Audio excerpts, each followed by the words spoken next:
For coming to the Gerler Symposium on Race and Equity and Philosophy for Children. Our third panel today includes 4 speakers. We have Jana Mohr, who's the director and founder of our UW Center for Philosophy for Children. She's also past president and creator of the philosophy learning and teaching organization Plato, which has become a powerful, I was going to say nationwide, but really it has international reach. Organization that brings together resources on philosophy for children for people across the world. She is the author of the book The Philosophical Child and co-editor of 2 books. One is Philosophy and Education, Introducing Philosophy to Young People with Roberta Israeloff, and another Philosophy in Education, Questioning and Dialogue in Schools with Michael Burrows. She's going to talk about today, I think, a project that she's been doing at Thurgood Marshall School in Seattle. Next to her, we have Debi Talukdar, who is working on a PhD in the College of Ed here at UW. Her research focuses on incorporating philosophical inquiry as a form of reflection in teacher education. She's been a fellow with the UW Center for Philosophy for Children, and now she leads many, many classrooms and is a mentor for other people learning how to do this across the Seattle area. And she's just taking over as the chair of the Research and Advocacy Committee for Plato, the organization. We have Drego, who is a literature and writing teacher and a learning support specialist with the Rainier Scholars Program. It's a well-established 10-year, 11-year, 15-year? 11-year. 11-year, thank you, program that supports low-income students of color in finding a pathway to college, so starting right after the summer of 5th grade, all the way through college, providing support services and getting students there.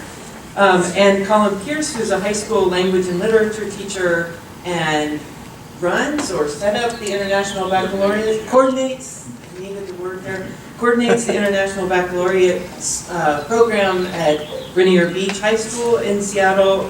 As I was looking up things about this, someone said it's one of the most diverse zip codes in the country, where Rainier Beach is, and he's a consultant for the Bridging the Equity Gap project, an IB program effort that is well beyond Seattle. So you've been traveling around talking about this. So please join me in welcoming our panelists.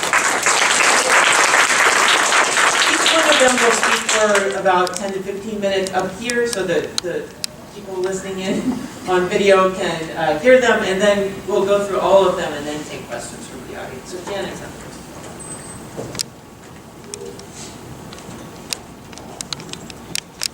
Hi everybody. So the topic for our panel is bridging race and class divisions in schools. And we work primarily in schools where race and class divisions are widespread and quite powerful. And I want to talk in particular about one school in which we've been working for the last 3 years. So it's Thurgood Marshall Elementary School. And Thurgood Marshall is kind of a unique school in Seattle. There are 2 academic tracks at Thurgood Marshall. One is the accelerated or gifted program. It's had like 1 trillion names, and I don't even try to follow anymore what the name is this week. But that's the idea for it. And the other is what's been called the general education, or now it's called the scholars program, which is basically the regular classroom at Thurgood Marshall. And students test into the accelerated program at very young ages. And most of the students in that program, the far majority of the students, are white and Asian. And the regular program is kids from the neighborhood. Most of the kids in the accelerated program are not from the neighborhood. And so the neighborhood kids are mostly black and brown kids.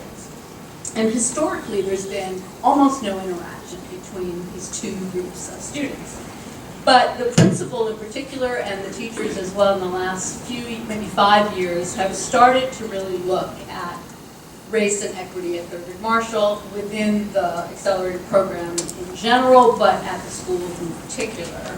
And as part of that, they decided that they would try and do some mixed classroom curriculum. And part of that was the idea was to do philosophy. So I had been doing philosophy in the 5th grade regular classroom for a while, and they decided that they wanted us to come into all the 5th grade classrooms, this was last year, to do philosophy with a focus in particular on race and racial justice, and that each classroom, so the classroom wouldn't be their classrooms they were ordinarily in, it would be classrooms of mixed students, so there would be students from both programs in each room. We obviously didn't ask enough questions going into this because we assumed that there was an equal number of, at least some of us assumed, I think some of us maybe more than others, but we assumed that there was an equal number of students from each program, when in fact only a quarter of the students in the 5th grade last year were in the regular classroom program, and the other 3/4 of the students were in the accelerated program. So what that meant was that in each classroom in which we were doing philosophy, 3/4 of the kids were from the accelerated program, and only 1/4 were from the regular classroom, which really set up a rather challenging situation, particularly for the kids in the regular classroom who were already sort of uncomfortable with this group of accelerated learners, and there's this whole dialogue that goes on right at Thurgood Marshall about who are the smart kids and all of that stuff, and now they were in the minority in the room, right? They were used to being in the room with all the other students in the regular classroom. So, and on top of which, as I said, the mandate was to come in and talk about social inequalities, which is really not the way we generally operate, right? So we come into classrooms, we bring all kinds of texts, and these texts might raise questions about race and racism or gender, etc. But we don't come in and say, okay, today we're going to talk about race. We come in and we read the prompt or we do the activity, and then we ask the students, what questions does this make you wonder? And so that, and maybe the students might want to talk about race or gender, but maybe they want to talk about friendship or something else. And whatever it is that they want to talk about is kind of where the conversation tends to go.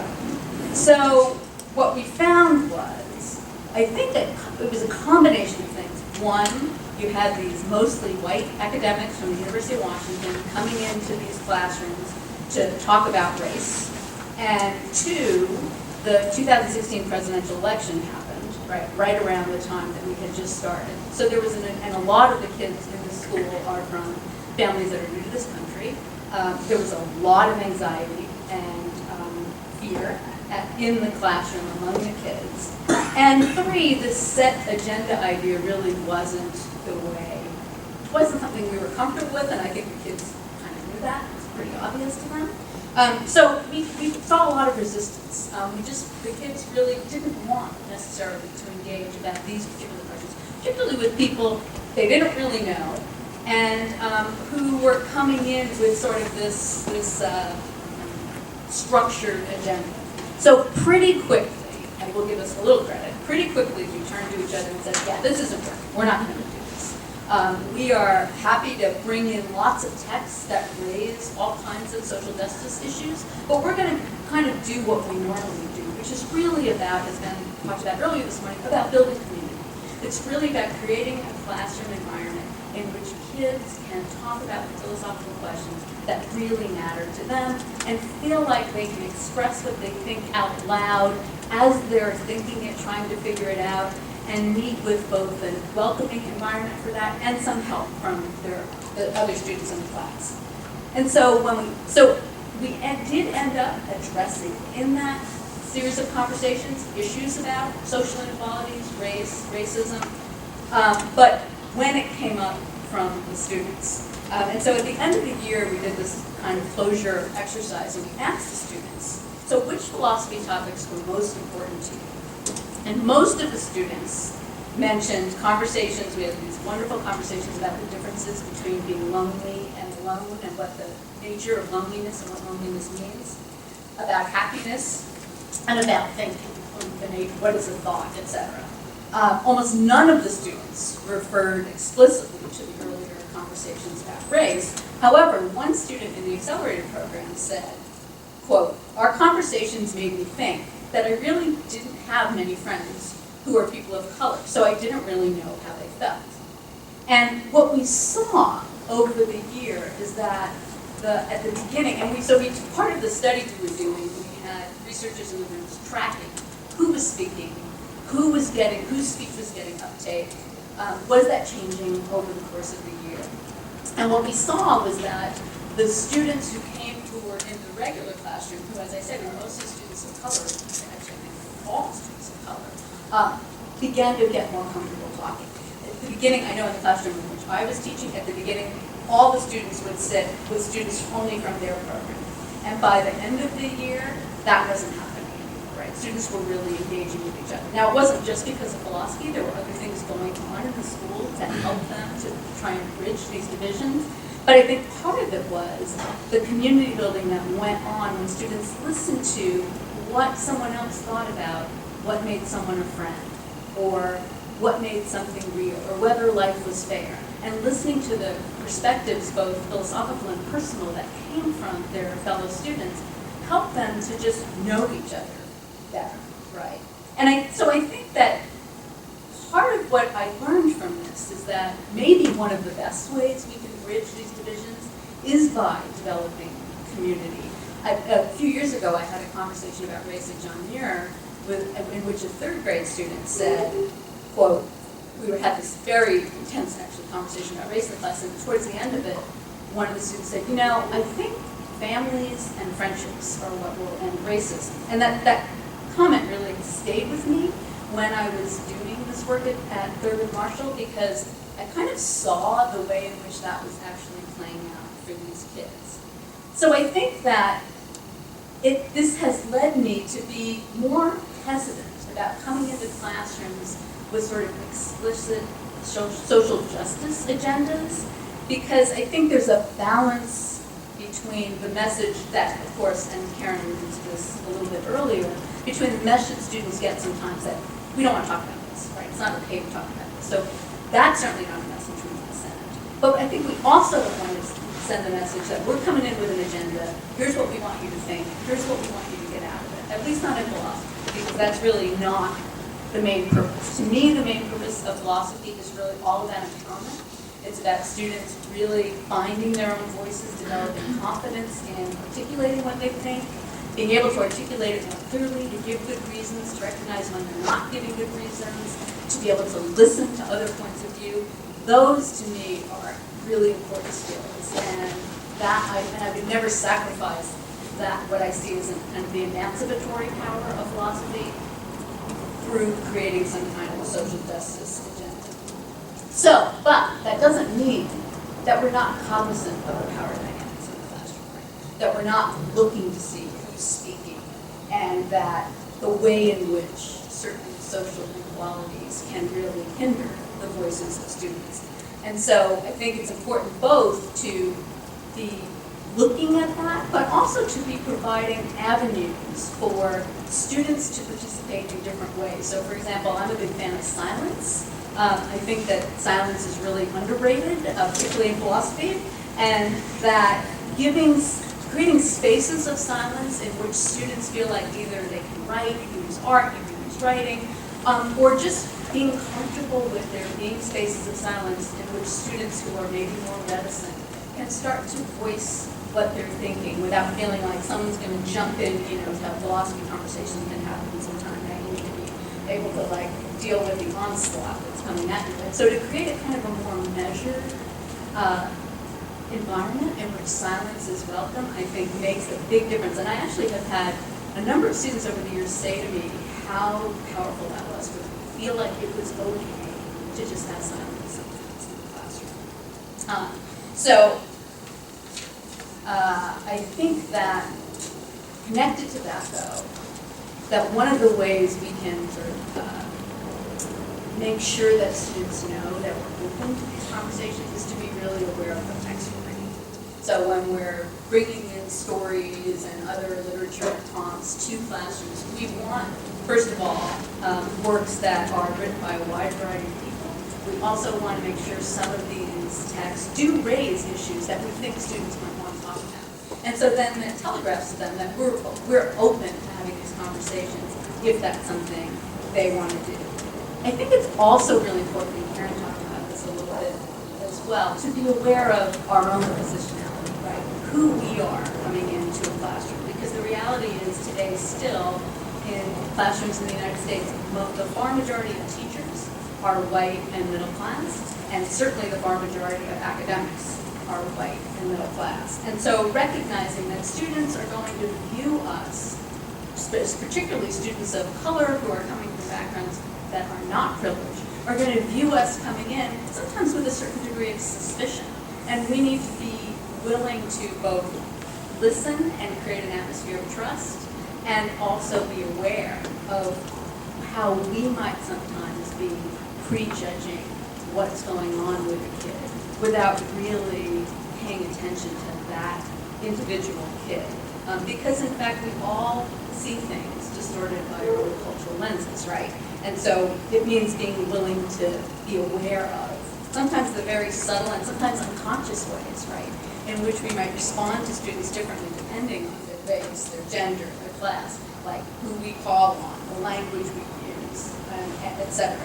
I think that Tyrone Howard talks about racial awareness and the importance of developing a racial awareness which just sort of recognizes the different positions of privilege that people come to a certain space with, and that there are unearned, for example, unearned opportunities and advantages that come with being a member of a racially privileged group, and that it's important to acknowledge that. Sometimes in philosophy for children, we talk about the facilitator as being almost kind of invisible. Like, we talk about us being, we say, philosophically self-effacing, meaning I'm not going to get into a classroom with kids and say, here's what I think about free will, right? Because then that's what they think they should think about free will, because kids get taught that the teacher knows best, right? And so I don't want to give you a message that there's some answer I'm trying to bring in.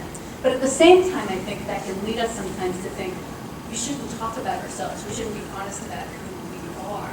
And I think that kids are rightly suspicious of that, right? Because we're coming into a room and we're creating community. We're expecting them to be willing to be vulnerable, to be willing to share who they are and what they think and feel.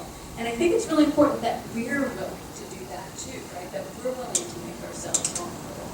Because it really is through expressing who we are and what we think that we further these conversations, right? I think vulnerability is such an important part of philosophical inquiry, and it's really up to us to model being willing to put ourselves out there.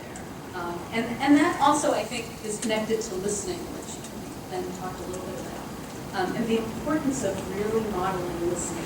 Not the kind of listening where you just can't wait to say what you want to say, but really engaging with what the students say. Because sometimes I think it's tempting for philosophers in particular to come into a classroom and to listen to what a student's saying and think, oh, that's kind of like Descartes thought. I should lead them along this road, But in fact, that's not really what he's thinking about at all, right? And so to be, and that can be tempting because it's fun, like, oh my God, we're creating the history of philosophy in this classroom. And sometimes that does happen, and that's great. But sometimes you're kind of pushing it, and it's not really happening. And I think really being willing to just listen to what the students are actually doing is one of the most powerful things we can do for them, because kids don't have a lot of experiences often of being listened to, right?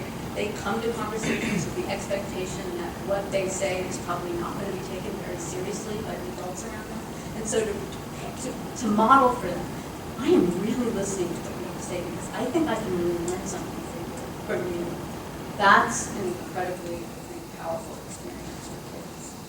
And I think maybe this shared vulnerability is what's central to an intellectually safe community. And maybe in the end, that's the most powerful way that we can bridge race and class and other divisions in the classrooms.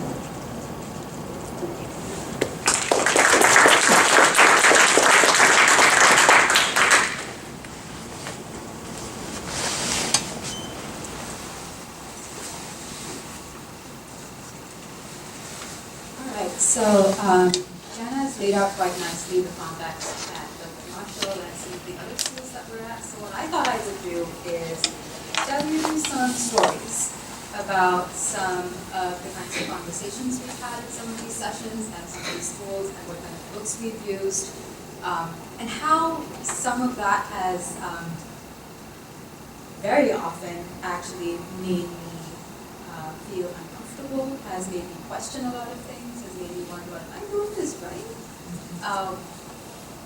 And has made me really think about my role and my own positionality, because even, I didn't grow up in the United States. I grew up in India, and I had a very different set of aggressive forces to deal with. And then I moved here when I was 25. And I had to learn a lot of the history in the United States. And I recognized that I'm not always in the best position to have conversations about things that are rooted in this country's history that I'm not that familiar with. So I've had to like kind of go back and forth in figuring out who I am, where I stand, and I think that's an important thing that we have to do as facilitators and do this work. And it's been super humbling, but I will tell you some stories and then we'll open it up for discussion. So while talking about, or while thinking about race and equity and class divisions, I thought, let me tell you some stories also about other issues that have come up in our sessions, and one of them has been gender. So this is a book, The Paperback Princess, which I'm sure a lot of you are very familiar with. And it's a story about this princess who goes to save the prince wearing a paperback. So the kids, my third graders, had a really interesting question. They said, well, why is it okay for girls to wear pants, but not for boys to wear dresses? And before we really got into that discussion, one of the students said, well, I have a story to tell on this. So I said, okay, well, what's the story? He said, well, I was walking down the street one day and I saw this man who was dressed as a woman, and it was just so funny. And this student started laughing. And everybody else took the lead and started laughing. And the teacher wasn't sure what to do in that moment. I just let that moment be. And I was like, wow, I have 1 second to think of my next move. What is it going to be? And then this other student said, well, I had the same experience too. I was walking down the street one day and I saw a man who was dressed like a woman and had like all these kind of things going on with their hair, and it was just so funny. And they started laughing again. And then I was like, okay, I think I know what I'm going to do. So I said, well, why are you laughing? Can we think about why this is funny to you? Instead of my initial response, or at least inside, I was like, stop laughing, it's not funny. But to them, I said, well, let's think about why this is funny. And then there was this silence in the circle. And they're like, well, it's funny because there's a man and he's wearing women's clothes and he looked ridiculous. So I said, oh, what about it was ridiculous? Or what about it was wrong? What about it was not supposed to be? Or what about it made you uncomfortable? And then we kind of got into the discussion that when we're uncomfortable, we laugh sometimes because we don't know what else to do. So I had this really interesting conversations with my 8-year-olds about being uncomfortable when there's something that they're not expecting to see or encounter, and what that would be for them in their lives.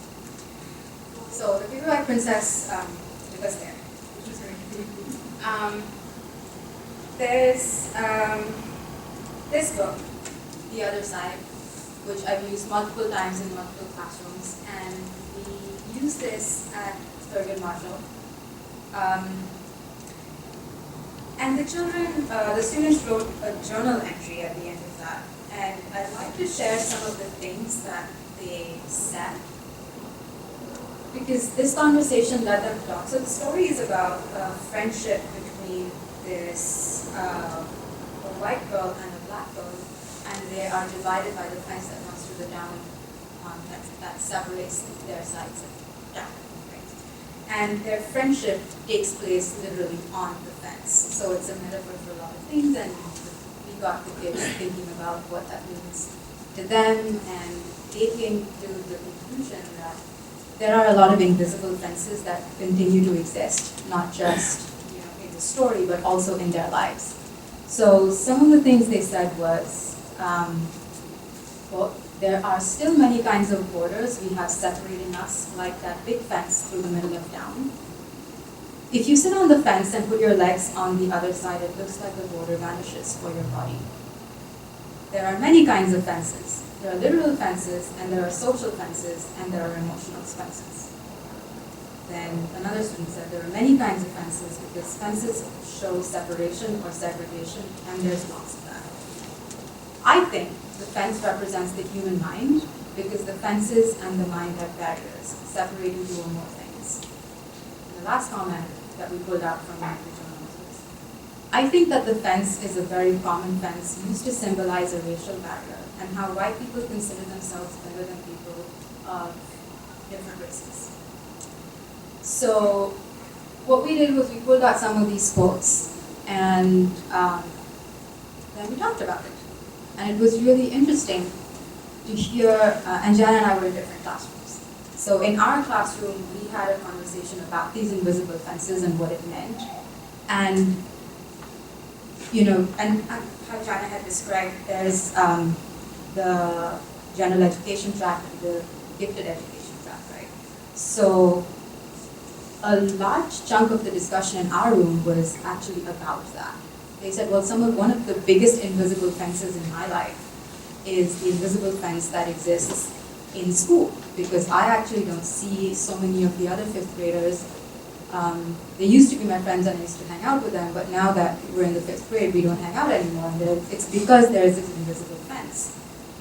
And then we talked about whether that was an equity issue, and they agreed that it was. So that was a really powerful session as well. Another book that I really like using is The Color of Home, and it's about a refugee family who moved to England, and they're figuring their life out. And this boy is going to school, he does it in English, and he draws a picture of home, and it's all gray. And once he feels heard and understood, the colors in his picture change. So I brought this up, again, in my mind, hoping that they wanted to talk about, refugee politics. They didn't at all. The conversation we had was, what does it mean to be at home? So we talked about home. And that's one of the really cool things about philosophy or using children's literature and philosophy, because the possibilities are endless. You can sometimes end up with a conversation about race and class and equity and gender, disabilities. Or sometimes you don't. And that's what I think is really powerful about this book, is that you let the kids decide what questions they want to ask and where they want the discussion to go. Sometimes you come in hoping to have a different kind of philosophy session that has nothing to do with race or equity or any of these things. And you'd be surprised at how these issues come up on their own because the kids want to talk about it. So there's a game that we play, again, one of David's games, Two Truths and a Lie, where I ask the kids to write down 2 truths about themselves and 1 lie. And I model it for them, like, here are 2 truths about, and here's a lie. Can you guess which one the lie is? And I almost always say, I'm Indian in one of my truths. And there will always be a kid who said, well, that's the lie. I said, well, why is that a lie? And then they said, well, one of the kids, this was a 6-year-old, said, well, you don't smell of curry. I was like, okay, that's cool. Let's go there. So, and I figured that I need to be open and vulnerable and allow these uncomfortable, weird conversations to take place because there's learning there. So I said, okay, so let's talk about why some of you think I could be Indian and why some of you think I'm not Indian. And somebody said, well, Indian people are like this. So we got into a conversation about stereotypes and why certain people think certain things about certain people and where those messages come from. So even though we were playing 2 truths and a lie, we made a lot of progress talking about stereotypes. And that was a really powerful session. Mine was actually one of the Saturday philosophy kindergarten classes. Yeah.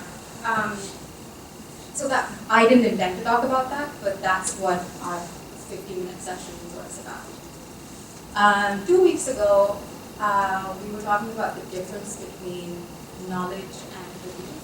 And again, I really didn't go in expecting to talk about these issues at all. And I went around the rooms asking the kids, well, tell me something that you know. And everybody said, well, I know I'm in this classroom, I know I'm in third grade, I know I have 3 siblings, all of these examples. I said, okay, great. So now let's go around the room and think about something that you believe. And people said, I believe when I'm 15, I'm going to have a cell phone, or things like that. I believe that I'm going to do really well on my test. I believe that I'm going to go on vacation this summer. All of these kinds of things. And there was this boy, and this got me completely off guard. This is a 3rd grade class at Mohr. And he said, well, I believe when I am 30 years old, I'm going to be in prison. And that knocked me back. I had 1 second to respond. What do I say? But before I actually said anything, the teacher shut it down because she was heartbroken. And she said, I don't want to hear you say that again. No, that's not happening. You're not saying that again. And she completely shut it down. And what I wanted to do was say, well, why do you believe that? Or where does that belief come from? But I took the teacher's lead, and I was also in a state of, I'm not sure what to do. Should I challenge the teacher? Should I not? Maybe I shouldn't challenge the teacher right now because this kid is already looking a little bit confused about the teacher's reaction. Let's just do it. I called Jana immediately afterwards, and I'm like, got messed up. I should have said something, and that was a lesson for me too, that it doesn't always go the way you want it to go, and you will fail. You will have to go back and think about the best way to do it, or think about if that happens again, how you would deal with it. So anyway, the way I dealt with it was I texted the teacher and I said, I'm not going to be back until next week. That's 7 whole days.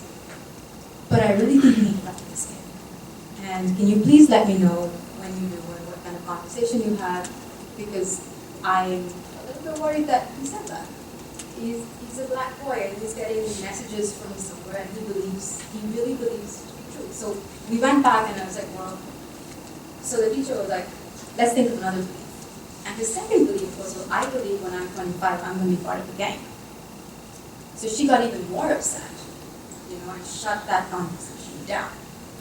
So I texted her, and she was really nice. She wrote back to me and she was like, we had a conversation.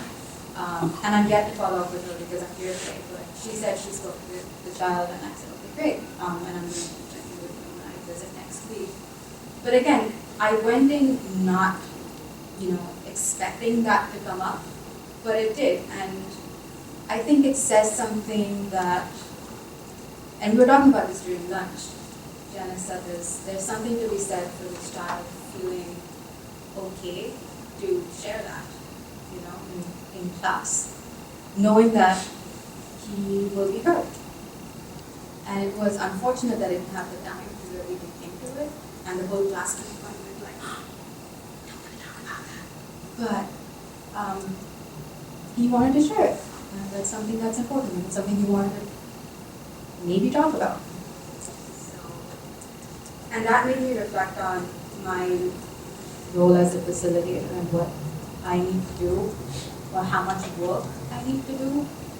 That it's a constantly evolving process, right? I can't always have the answers. I don't always have the answers. So I know I'm almost out of time, but I would like to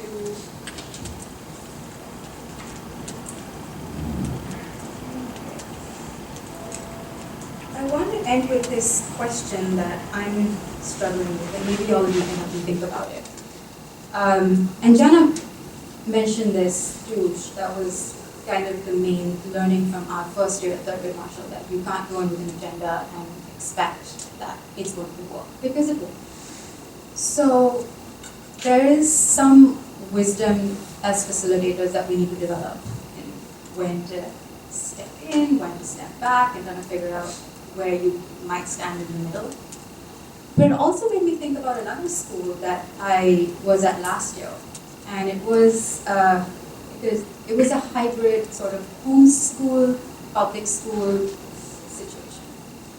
And it was they decided to have a philosophy club, and I used to go in there every Monday and used to do philosophy, and it was great. And one day I brought the other side, and it was the most one of the most interesting conversations I've had with this story, because they did not want Dr. at all. They didn't want him to have anything to do with the book. They didn't have any questions. They didn't want to respond to any questions I had for them. So it was, and I wondered about that. I went home thinking, wow, I failed this session so bad. And then I was thinking, I wonder what's wrong with them. So I called the parent who facilitates or who organizes the philosophy club. I was like, can you help me understand what happened? And she's like, I think it's because we don't really talk about these things at school. So the kids don't have much of an, they're not comfortable, maybe they don't have the language. It's something they don't talk about because it's not stuff we deal with at school, not really. It's just not there. So it's like, wow, okay, cool. So then it made me think about, is it then my responsibility in a situation like that to then push? Because we've talked a lot about not pushing, right? When the kids are burdened by this in their everyday reality. But when they're not thinking about it, maybe it is my responsibility to push a little bit. So I decided to push a little bit. And I came back next week with the case of Colin and the fact that he'd taken lead and how that situation played out. And they had no idea, or not really, they're like, yeah, I kind of heard about it, but I'm not really sure. These are fifth graders. So I went through the case, we talked about the specifics, and because it was something that they could relate to more, they engaged in that conversation. And the mom who coordinated the group, she said, wow, that might have been the first time that these kids actually had a conversation about what it means to be a Black person. Like actually have a conversation about it. Maybe they had thought about it, but they actually never spoken about it. They're definitely not in the group. So, I bring that up because there is this tension between how much to push and when to push and in what context to push and when to not and when to, have the wisdom, I guess, to pull back. So that's all I got, and I'm open to all of your thoughts when we have a discussion. Thank you.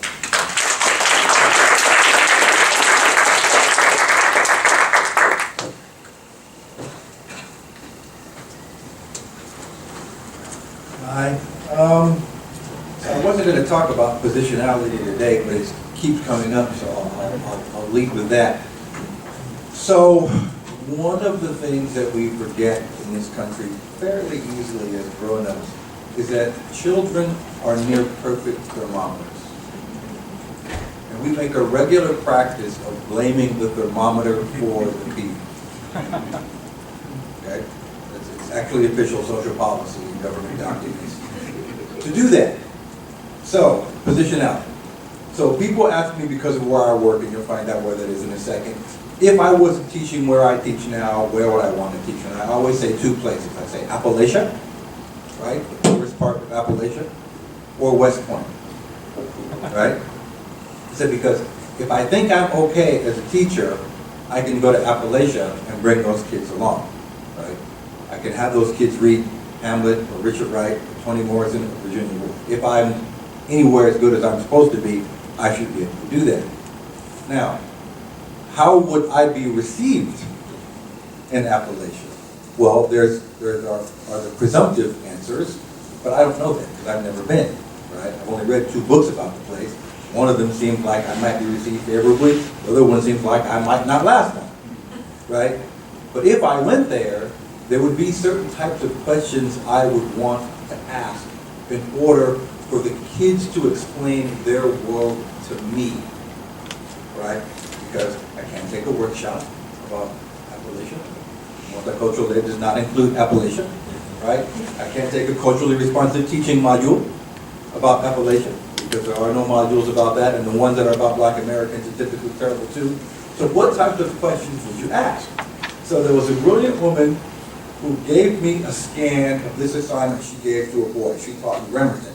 And the question was, describe as well as you can a good day in your house. The boy's name was Jacob. I met him later on. Here's what Jacob described. He said, a good day in my house is when I don't cry before I get on the bus at school. When he comes home from work on payday and there's chicken. When he comes home from payday and there's chicken and they don't fight. And when I don't have to keep my baby brother safe from the yelling. Now, I know many teachers who've seen that, they would have thought that one of my kids from Rainier Scholars lives in the inner city and has a troubled existence. But essentially, what she did, and what I learned from her, was how to set up the inquiry so that I am the student of the child. It's a very hard move to make in this country because our picture of what teaching should be comes from movies like The Dead Poet Society. We've all seen this movie. It's a terrible movie about teaching because he's up there running his mouth and performing for the kids the whole time. It's about him, it's not about the kids. But the problem with that is because we have such a weak professional culture around teaching, no one knows how to film a teacher making very thoughtful comments on paper. So that might be why we don't have that either. Okay, okay, so my name is Drego Little. I teach for a program called Rainier Scholars. Rainier Scholars is a nonprofit. Most of our students are public school students, and all of our students are students of color.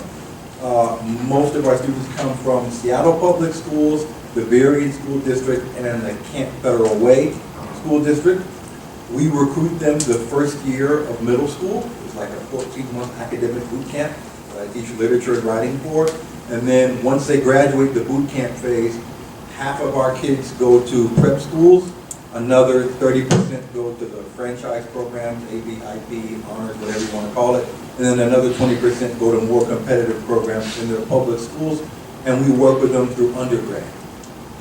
So I basically teach middle school to graduate school. Like last night, I looked at a paper from one of my students. She's doing a PhD in philosophy of science at Yale, and I've known her since she was 11. And some of the first conversations we had about epistemology in my class and trauma were when she was like 12. And so I see kids across a very long trajectory. Some of them I see even after they're out of college. Like in the summer, we have a lot of evening dinners. It's weird to meet a kid where you can only give them ice cream and later you're having a glass of wine with them. It's a little unsettling, right? But it's also beautiful to see because you can literally see the fruits of your labors within your own lifetime. So how we think of inclusion and equity at Rainier Scholars, at least in the literature writing department, of which I'm half of the design team, is we pose questions to young people that everyone has to answer. Because our kids are all kids of color, but they come from different communities, it is very important for them to see the inflections that different questions make in different communities. I'll give you my favorite example. So for the past 12 years, I've taught Romeo and Juliet every summer at the 12-year-olds. And one year I had kind of a surly boy, and the surly ones were always bullied, so you got to bring them along.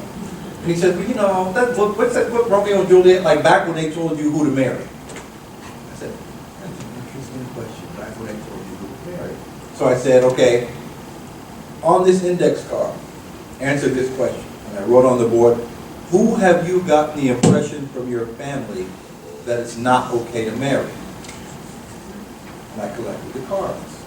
Now, there's like 18 kids in the class. I'm just reading the cards out loud. I'm not saying whose name is on the card.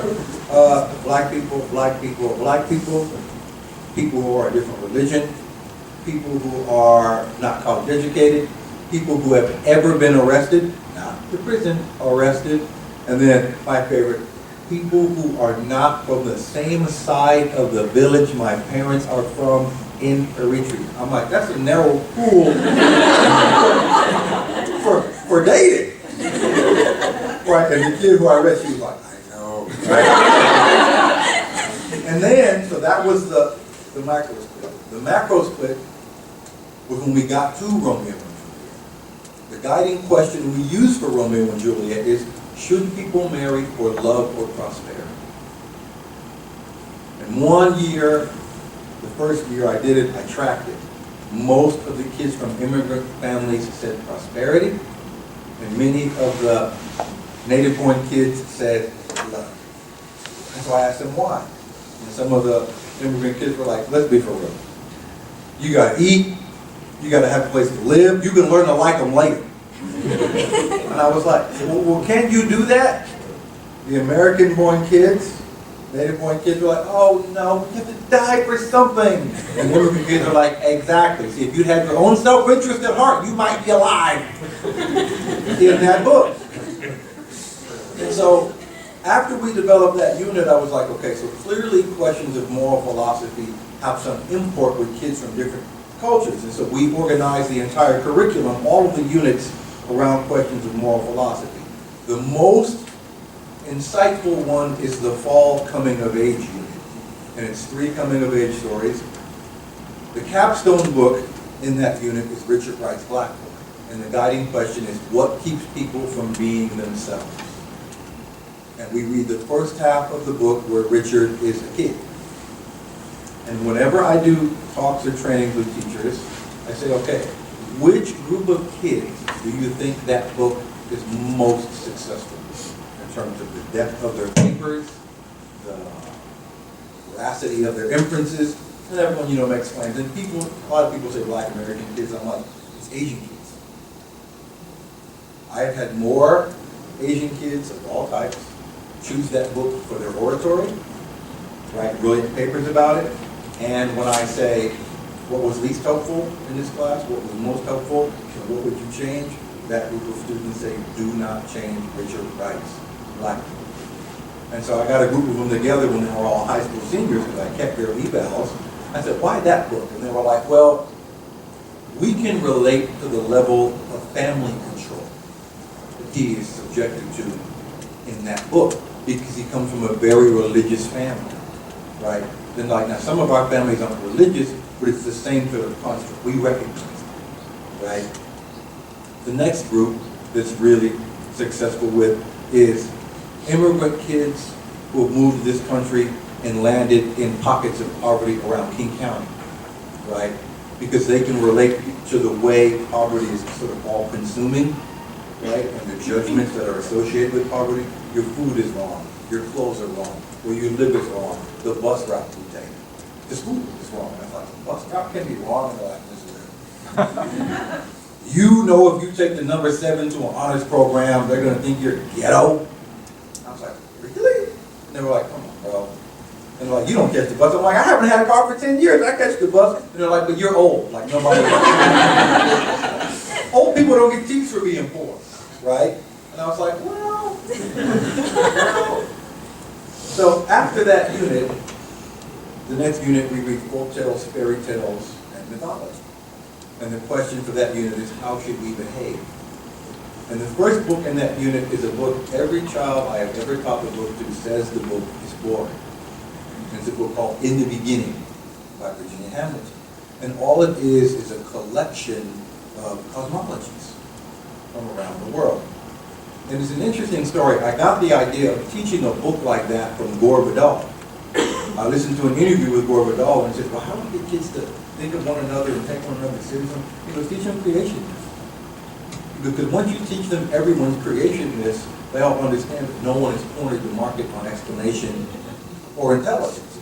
Like every creation myth is ridiculous in some way, right? But every creation myth also has certain truths that show up in the culture in a very specific way. And one thing that comes out of many creation myths is that women do not fare well in a lot of society. The sin in many creation myths that are even hunter-gatherers, women do most of the stuff just like in this country, are still very negative toward women. But the other point of that is many of them find out that the way you set up your explanation for the world dictates in some way how you treat children, how you treat the earth, and how you treat each other. If you come from a cooperative cosmology, like many hunter-gatherers had to do, you have a cooperative bent for society. Does that make sense? So, what does this have to do with bridging racial ethnicity? I know for a fact that about half the kids I teach have negative views of Black Americans, have negative views of Latinos, have negative views of pretty much anyone who's not them. And so for them to see the interpretations of other people of questions that they know they struggle with, their families struggle with, allows them to see themselves in other people. Does that make sense? I'll offer an example. So I was on a panel at a school and we were doing curriculum revisions, and there were a few teachers who wanted to dump the book Their Eyes Were Watching God. Right? And it was a private school. It's mostly white, at least at this point. It won't be that way in another 10 years. And so a couple of the people on the committee, they were like, well, you know, our kids can't really relate to it. I was like, what do you mean you can't relate to it? You know, our girls here, you know, just, you know, they're not. And I'm like, you mean because it's written in Black vernacular? And they were like, yeah. I'm like, because, you know, they speak Shakespeare coming out of it. Yes?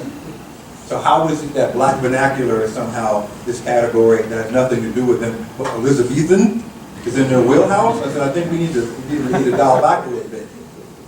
So then they got defensive and they said, well, why would you keep that book? And I think they thought I was going to say it's because it's about a Black lady, right? Black ladies are awesome. But the reason why you want to keep that book is because the central idea in that book is the question, what makes a good relationship? And that's the question that is about every woman everywhere in the world.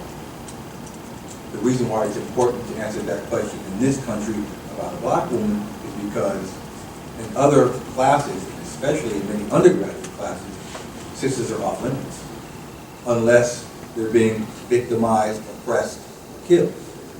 This is a woman who's just trying to figure something out. Better than Sex in the City. So keep that. I won that argument, but then they dumped putting it Wilson. Right? You can have one Black person on the other, but it pushes another one out.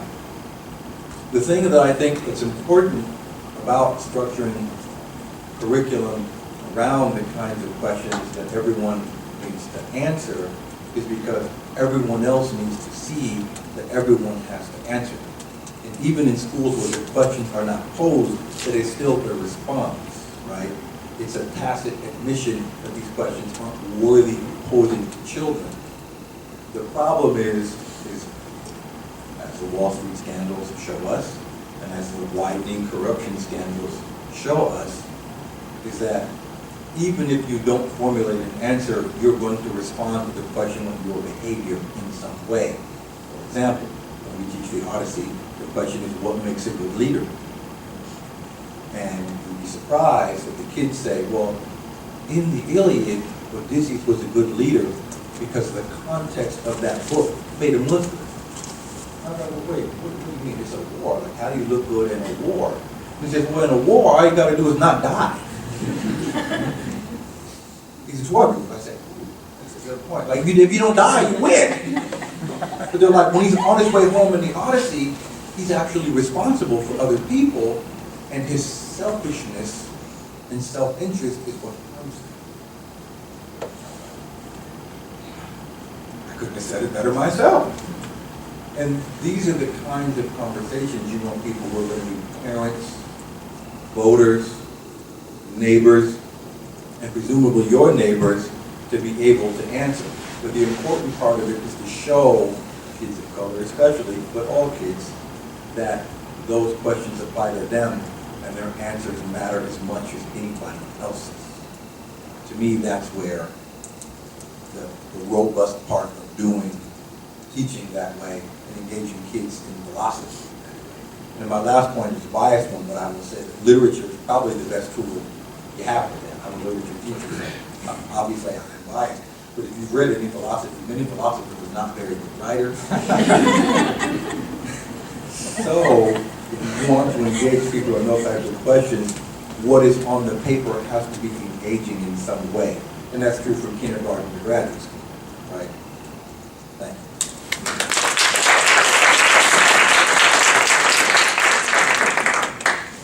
All right, well, I have the great good fortune of following three brilliant speakers, and so hopefully I can bring this thing to a close without humiliating myself.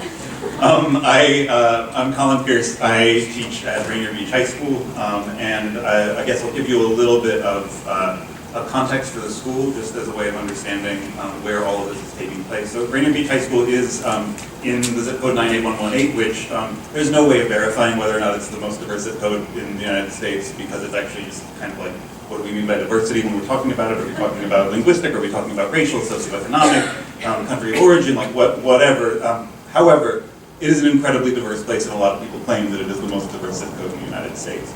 Our school in a city like Seattle, it may surprise you, its demographics. We are 97% students of color.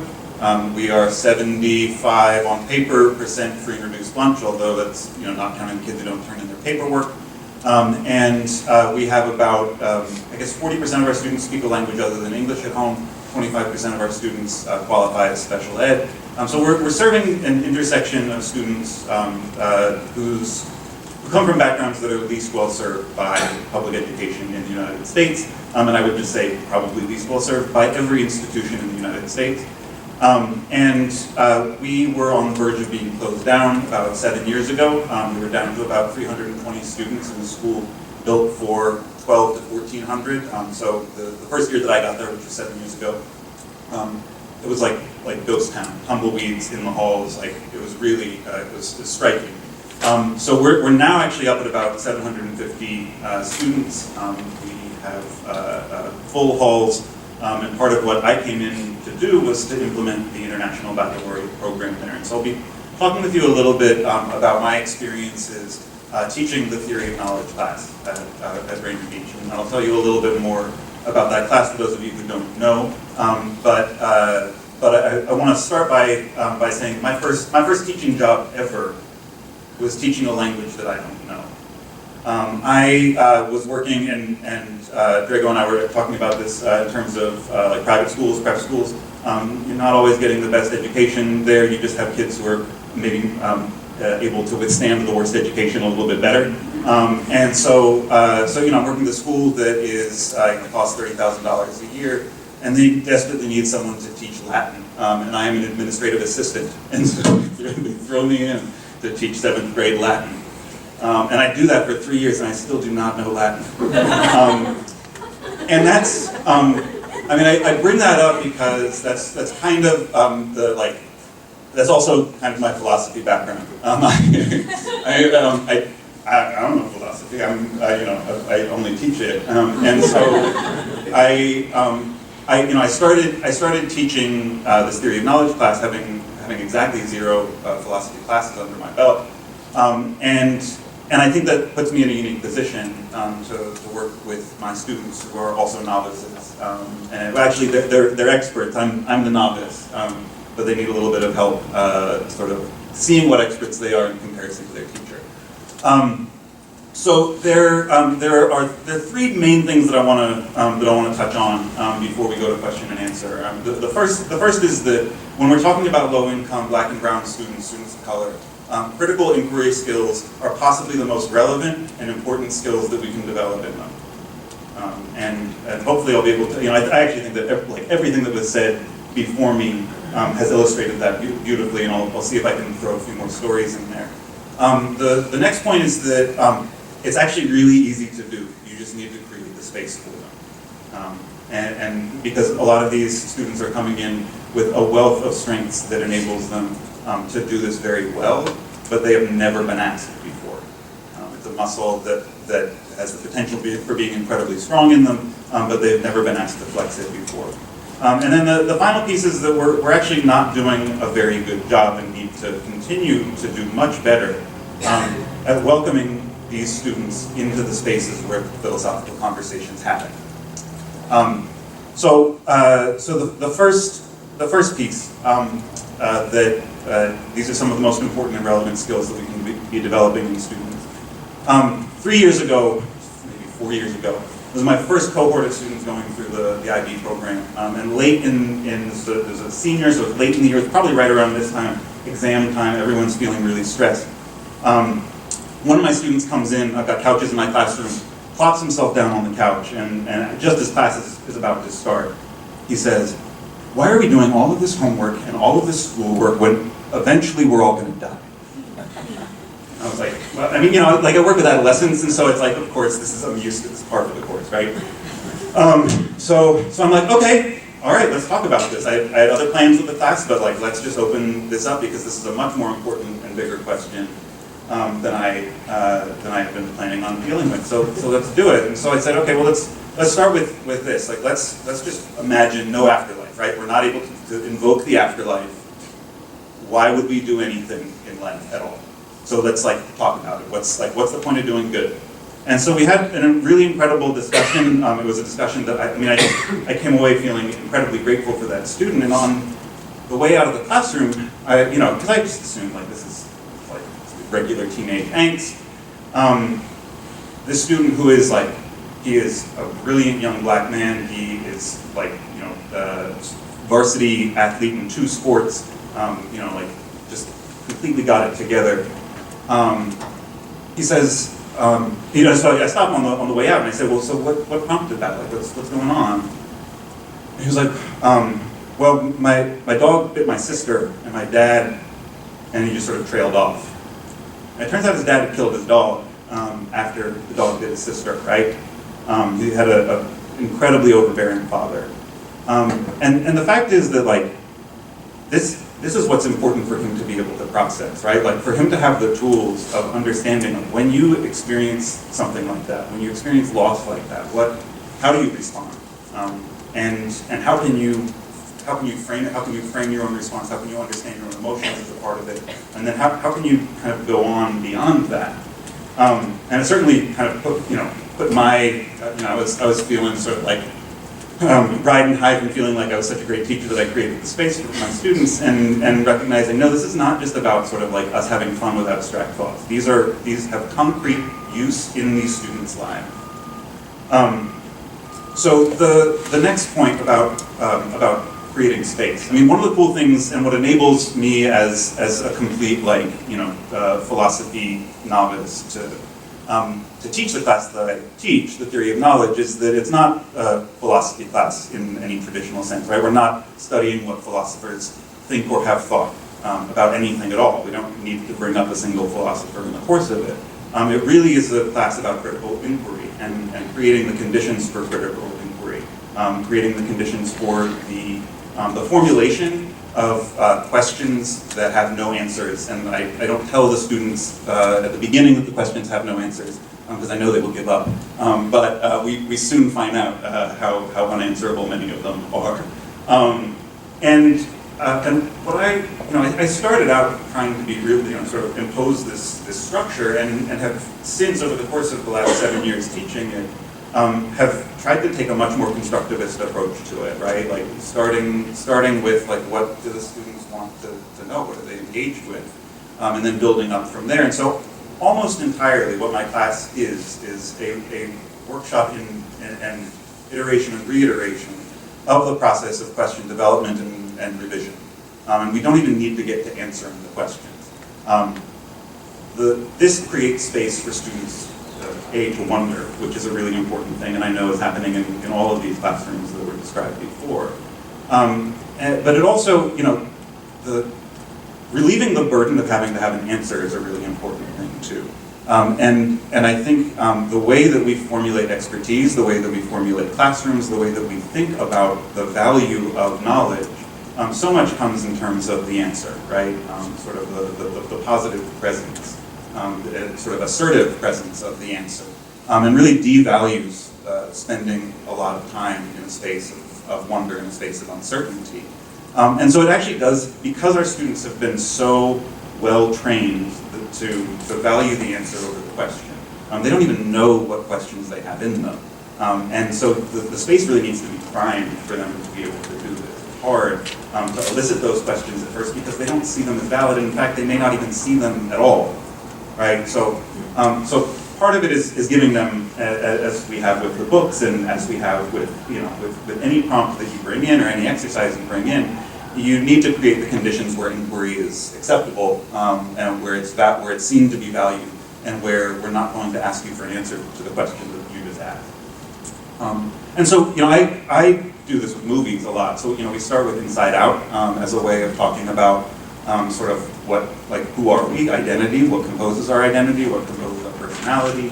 And we use movies like, obviously The Matrix, it's sort of like a no-brainer, but I Heart Huckabees is another really good one. It's a lot of fun with the kids. There's some scenes in there that they are particularly shocked by. I totally love that. Arrival is another really good one to work with them on. There's so many ways of bringing that in, so I try to, I am as much a projectionist as I am a teacher in a lot of ways. But that is another way of helping them to sort of recognize that the questions that they have are questions, are a thing, like that they exist and that they're worth asking out loud. Creating the space as well is, as my colleagues have said earlier, is about sort of stepping back, while also the positionality thing is really important. I mean, honestly, I don't think that I would be able to bring my students along for conversations about race and equity if I wasn't acknowledging my own background, acknowledging the dynamic in the room where it's me, the only, I'm like I can count the white people, or white students in the school on my hands actually, but not even my hands and toes. And almost all, except for maybe 3 or 4 of their teachers are white, right? So, if we're not talking about that, we come across as really dishonest. So I'm not going to be able to get my students to trust me enough to ask questions that are so relevant to their lives. So me acknowledging that, being upfront about it, and then being able to step back and talk about the fact that I don't know, that they know a whole lot more about most of the subjects that we're talking about than I do. The final piece around, we're doing a terrible job of welcoming them into spaces where these conversations are going on. I have coached our ethics bowl team for the last 4 years, I guess, 4 or 5. It's 5 years old. And it has been an incredible experience every year. Our students love the practice. They love the cases. They love the coaches who are brought into the classroom. And then it comes the day of the ethics bowl itself, and they show up, and this is their first time, for the most part, being the only kids of color, some of the only kids of color in a very white space. And it short circuits them a little bit. They don't know what to do. I think we do an incredible job at the school. And frankly, I was going to talk about the ways that we create spaces for conversations around race and equity within philosophy, but the fact is that there aren't conversations at Rainier Beach that go on that don't include acknowledgement of and engaging with issues of race and equity. I mean, we are, we're a school that, we're the only high school in Seattle that hasn't received a comprehensive remodel. Our building is from the 1960s, as is all of our furniture. All of our students, for their service project right now, are trying to figure out how much lead is in the water in the school, right? This is they see this on a day-to-day basis. So we can't engage in conversation without engaging in conversation around social justice, issues of race and equity. But they show up into these spaces, and I think that it becomes very difficult for them. Stereotype threat becomes a real issue. They start to doubt their own abilities. They listen to the patterns of speech of the students around them, and immediately start to devalue their own thinking. And ultimately, I know, I've seen these students. I know what they're capable of, and they are capable of outthinking anybody in the room. But we really need to find better ways of welcoming them into those spaces, and I don't have any answers. This is what I'm really looking forward to in the question and answer session. Maybe we can be asking you questions and you can be telling us what to do. But ways that we can, steel our students against that experience, though I think this is an inevitable experience for any young person of color entering an institution of higher education or events within an institution of higher education. But I want to be able to do a better job around that. But then also, how can we shape these spaces and build these spaces in ways that initial shock is not going to be an obstacle to being really young people. So with that, I'll hand back over.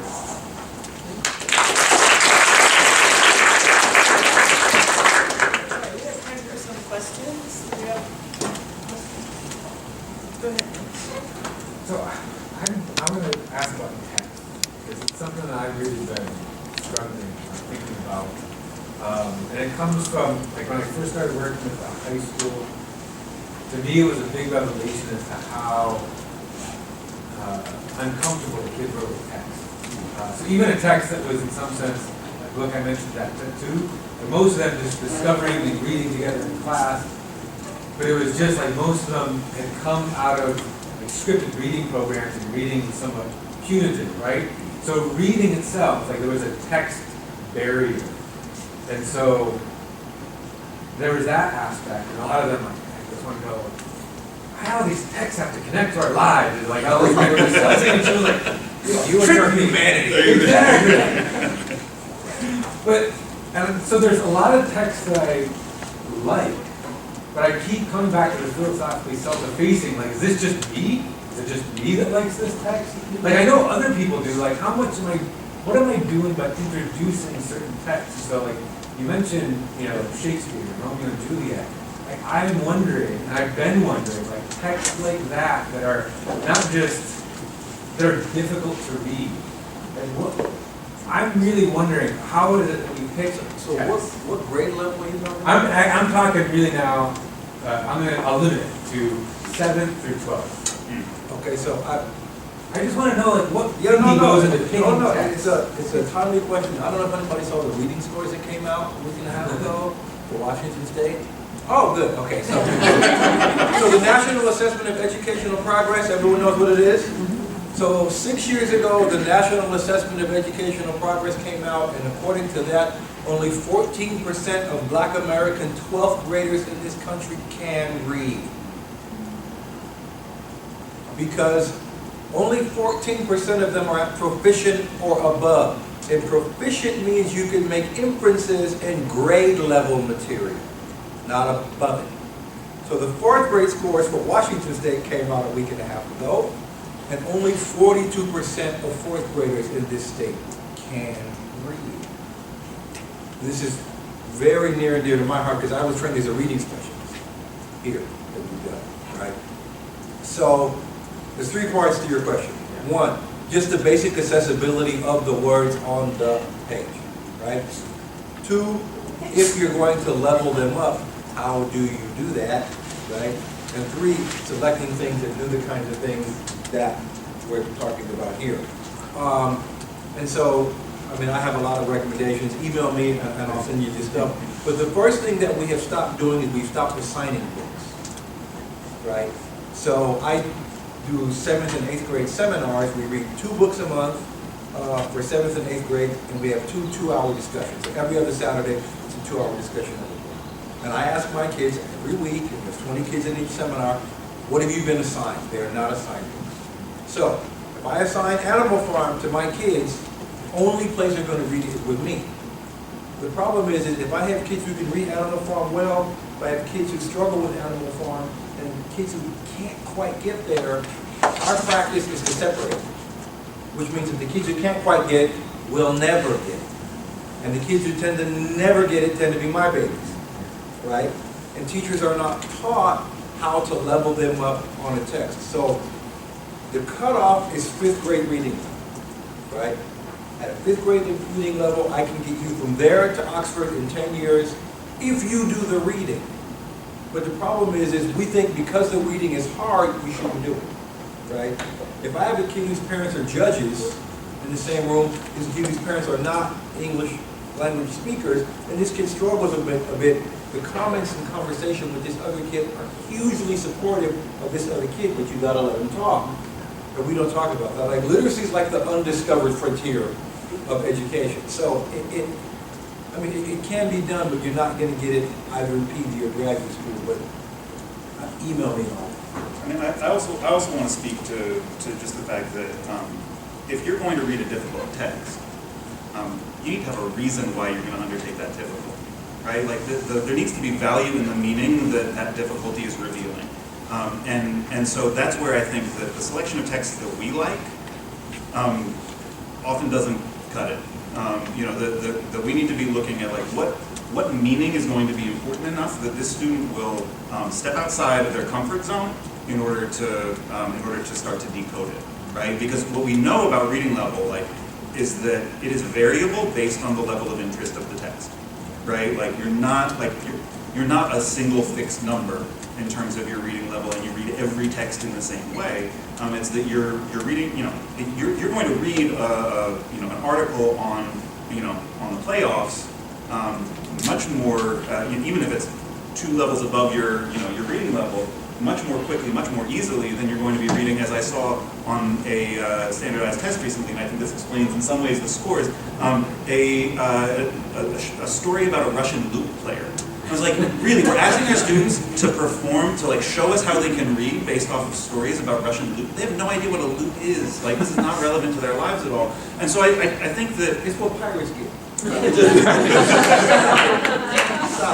But see, so that right there gets at my question and why I keep puzzling about this, because our judgments about what is relevant and what isn't relevant, that's what I'm trying to figure out. But relevance and the payoff Colin is talking about are 2 separate things. exactly. Yeah.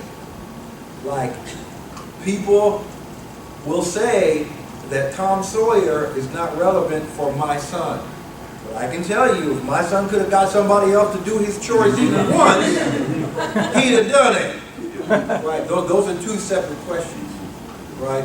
And anyone worthy of the title of student makes it relevant to them. Right? What he's talking about is a much more important issue is, if you're going to struggle with the text, what is the intellectual or socio-emotional or cognitive payoff for that journey? Right? Yeah, we see it with texts like the things they carried, with Women at Point Zero, which our seniors are just finishing up right now. Like really incredible book. Really. And this, seriously, we need to tell the students to stop reading it because they're going through it too fast for what we want to do with it, right? And these are students who don't want to pick up a book. What was the title? Woman at Point Zero by Nawal El-Saadawi. And so these are not necessarily well for some of our students Women at Point Zero reflects certain sort of issues that are culturally relevant. That's not the case with all of them. Certainly white dude who was in the Vietnam War writing a quasi sort of autobiographical set of short stories / novel isn't necessarily something that you would think on the surface is the most engaging for students who have a very different identity. But the fact is that relevance and payoff don't necessarily correlate with identity, right? And I do think that you need to start with texts that are going to provide that payoff with a little bit of effort, and then you start to build up, right? Rather than throwing them in the deep end, because for a lot of these students, and I would say this across class, across race, that these students are coming from backgrounds where failure, the inability to do something, puts them in a emotional, if not physical, danger, right? And so we ask them to take risks in the classroom without providing them enough assurance that not only is this going to be safe, but it's going to be pleasurable and rewarding to take these risks and maybe struggle with it. So yeah, I think the other piece is just how are we teaching the text? Are we doing a mix of sort of oral, interactive? Are we reading aloud to them? Are we letting them? Are we bringing in plays for them to perform together? Are we asking them to approach texts in different ways? And I think that makes it a lot easier, particularly if they're shorter, because then they know that the next one's going to be kind of different. A question for the first speaker. She discussed the importance of silence and creating that space for silence, and that kind of touched on how there can be other mediums of expression when you're doing these philosophical discussions. But I heard a lot of other speakers before talk about how there's difficulty in these discussions because a lot of them are verbal, they're communication, and there's language barriers or ELL students, and just because the nature of the way you do these type of things, the method is mainly discussion based. So what are some other methods that have been used and have they been as successful at getting at like what you were hoping to discuss in the sessions? Yeah, so for example, you can use art. So if you want to have a conversation about, you might start by asking. Speak a little louder, students- Jana. Okay, so you can use art, for example. So if you wanted to have a conversation about beauty, you might ask the students to draw something that's beautiful, and then maybe to draw something that's ugly. Another way we've done this that has been really successful is a colleague of ours who teaches high school here does it through music. So ask students to bring in music that they think is really beautiful, and then music that they think is ugly. And you realize, I mean, I hadn't really thought about this till we started doing it, but the act of sharing music that means something to you is a very personal, revealing act. And so when that happens in a space together and students say, you know, we bring in something so we can listen to the music, students tell you like this, I think this song is really beautiful and this is why, and we listen to maybe whatever a minute or two of it, it kind of brings people in a different way. So even if you're not speaking in the ensuing thought about it, you're sort of responding to the music. Another thing we do, which is more explicitly about silence, is what we call a silent conversation, where the entire conversation takes place on like a big poster board. So you have students saying groups of 3, and whatever the prompt is, they start the conversation by writing to each other, and sometimes drawing to each other, depending on the students. And the whole, let's say, 20-minute part of it is done in silence, so it allows students who are less willing to jump in verbally really quickly to kind of take their time formulating their thoughts. It also, students will often say, the other nice thing about it is that if you have a thought, sometimes when you're in a conversation and someone says something and you think, oh yeah, I want to address that, and then the conversation goes somewhere else and it gets lost. But when it's all there on paper, you can come back to it. And then we have the students go around and look at all the other poster boards and are free to make comments or draw pictures or whatever on all the other ones, still in silence. And that's usually a really powerful experience because A, everyone participates, and B, the students who are the talker, you know, the ones who are really comfortable talking, often find it a little more challenging. But they can see that it really has changed the dynamic of the classroom, because there are students where you'll get these really thoughtful, interesting comments from students who maybe have never spoken in class, right? But once you've done this, they're likely then in the future to be a little bit more comfortable sharing their what they have to say. So those are, I mean, I have other examples, but those are just it. I want to pick up on that a little bit because first I also totally, silence is such an awesome thing to incorporate into the classroom in a variety of ways. We start out every class with silent meditation, and as much as that can be difficult to get the students in the practice of, once they do, even though they say they hate it, if I threaten to skip over it, they're irate. But in terms of how we bring those students in, particularly ELL students, students who don't want to speak out in groups, students who just aren't comfortable with that as their strength. One of the things that Seattle Public Schools has purchased and implemented that I think is so wonderful is the learning management system they've got now, Schoology, which it would work, work the same with Moodle or whatever learning management system you have, but they have discussion boards that we can, and the students can access it through the app, that we can have them working on in class, right? So I can ask them to pose a question, right? Because we're doing so much of this question posing. And so I either have them do it individually, or that they work in a group first for some of them who maybe need to speak out their thoughts before they put them down in type. And then I can see live as they're submitting their responses. And so those quiet students who are incredible thinkers and have a lot to say, but just won't say it in the group, I can now solicit their responses, or I can just say, he said something really interesting today, in this discussion. I want to bring it up. Do you want to say something more about that, or is this, is this it? And maybe he doesn't want to say anything, but his ideas are there and his classmates are responding to them. And then the other piece is I started out my year with 50 students in my class.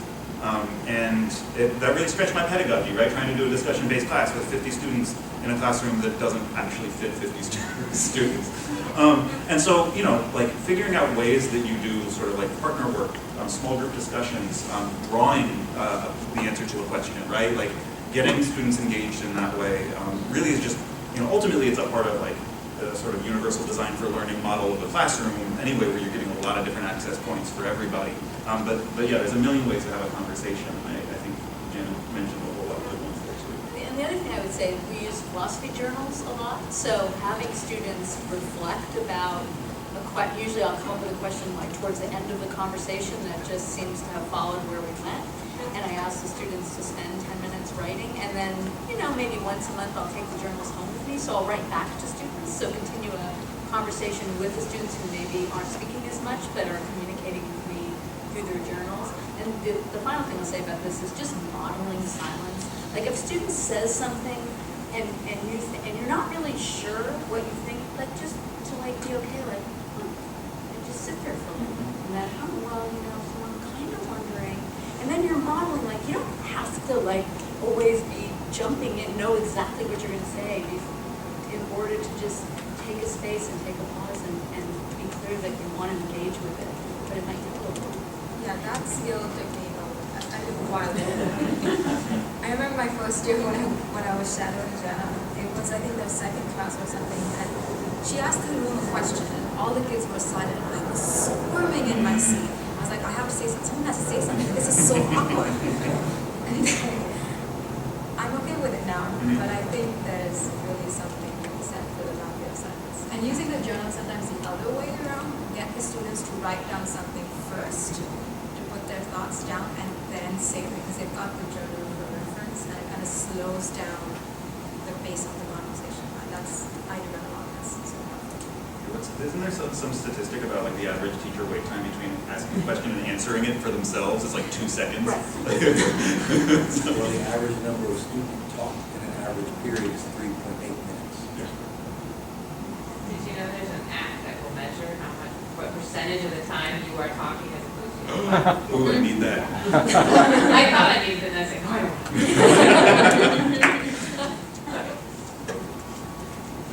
Colin, I wanted to ask you, what do your students say they found valuable about during college? That's a great question. I mean, towards the end of their senior year, they are often like, "You made me think too much," you know. It's sort of like, "You ruined movies for me." They're not thanking me for anything.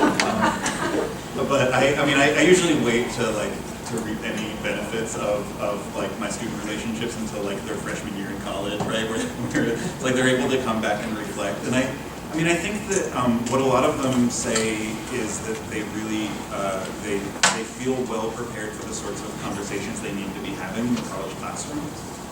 They feel confident speaking out and speaking their minds in that. And I do think that they talk about like perceiving the world in a different way. I have a student right now who is incredibly talented thinker, but she comes up against something and immediately just if it's challenging, she immediately shuts it down. Which, I mean, the growth that I've been seeing over the course of the last 2 years with her is incredible, and I try to point that out to her. But one of the things that she has said is like, this is hard because no one ever asked me to think this way before, right? And I think that's both sort of like, it's a compliment because it's like, oh, I'm really glad that I'm asking them to think in a way that's challenging to them. But it's also kind of an indictment of the way that we have their education set up beforehand, that we're not asking them to think in this way, that we're not treating them as knowers and eliciting responses from them. But I do, ultimately I think I get that piece of it more often than not. Is like, I now think about things in a way that's different from the way that I thought about them before. Her hand was up. Thank you very much. I'm just wondering, I'm sorry if you addressed this, but we've all talked about these great questions that these people are asking and allowing people space to ask the questions. Do you actually teach them how to construct questions like that? Is there like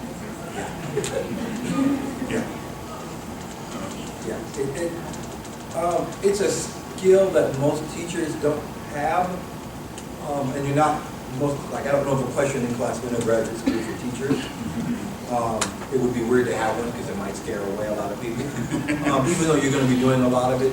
My undergrad major was constitutional law. And so I came up listening to oral arguments on audio from the Supreme Court. And then because I'm a literacy person, one of our areas of focus when you get the degree I have is comprehension. And one of the best ways to both assess and foster comprehension is with questions. And so there are a couple of good frameworks, and some of the best questions I've ever heard have come from kids. They wrote a Greek mythology exam one year, and one boy had the question, how do you approach God? Well, they quickly found out it depends on which one. Right? Like I've never seen, I haven't topped that question myself. Yeah. And we do, particularly in the young ages, start by, as we'll say, what does this make you wonder about? And then often the children will respond with statements. Like, I wonder about dreams. And so then we'll say, kind of become a question and help them. And over time they start to get better. There's also a great resource called the Right Question Institute, which is all about, works with educators, it's all about helping students to ask better questions and the whole notion of constructing good questions. It's really a good resource. And so this is something I did last week in my third grade class. So we went a step further and we're trying to figure out the difference between a philosophical question and a non-philosophical question. So I said, well, let's just think about what questions we have in this room right now. So I wrote down all the questions. Some were quite deeply philosophical and some were, more scientific. So I picked two questions. One was, why does God allow suffering? And the other was, why do we fart? So we're trying to figure out what is the difference in the nature of these two questions. Why do we fart versus why does God allow suffering? And I think at the end of that session, the kids were at the end of the session, the kids said, well, I think science can help answer the farting question, but I'm not sure that science can help me answer the God question. So that, kind of going into the nature of these questions, the nature of the answers that can be applicable to those questions also helps. That was a fun exercise. And the procedure there's a framework called question answer relationships, QAR, that teaches you how to scaffold that. The problem with QAR, in my opinion, is a great framework, but I've never seen QAR research that goes past elementary school. Like, I use it in middle and high school and it works great there, but that's a beautiful example of how that might work at the upper level. We treat questions in the theory of knowledge class like student art in an MFA program, right? Like, we workshop them, right? Like, we hang them up on the wall and ask what's good about them and what needs to be changed. And we have students, we have students submit questions and then other groups of students revise that question for them. And part of it is it's a linguistic issue in part because often they're going to, we talk about, we use process levels of questioning, we sort of workshop around that too and notice what makes a good and not great question. But often their first go-to is going to be asking a question that's too specific. We don't need to throw that out. There's like a baby in that bathwater. And so what we need to do is to recognize, let's take a look at the nouns. What categories do these nouns belong to? Can we replace those nouns with the more abstract category? Let's take a look at the verbs. What categories do these verbs belong to? Are we maybe asking about the wrong relationship between the nouns, right? And so that actually, you can end up mad-libbing it a little bit and just getting some really great questions by doing that. I think, I'm sorry. No, go ahead. I just think too, but I think what you just said too highlights this. I think what you're talking about is really not just about questions, it's about helping to model what we do with questions. So it's not the question itself, it's how we respond to it. So the why do we fart question could be a question you look up or you Google, but it could also be really why were humans designed? I mean, a kind of almost like a cosmological, why is there farting in the universe type question, right? I mean, so I think it's when it comes to questions, we do a lot, but I think to me the real thing is how are you responding to a question? So, you can have a question, a classic is how are babies made? a lot of people want to respond to that as if it's, oh my gosh, we gotta get into biology. But sometimes we're really trying, there's metaphysical kind of questions beyond it. Or like I got one, like can you teach a cockroach kung fu, right? Which sounds, silly, but really it became a really interesting, the kids wanted to really think about teaching and learning. Like, can you teach something to animals, and what are the limits of what you can teach? And what are the limits of what somebody can learn? So it's kind of like the teacher's response, and I'm like, oh, this is not going to go anywhere. But the kid's response was much more, I would say, philosophical. So it's not, it's the question itself is one aspect of it. So, thank you guys so much.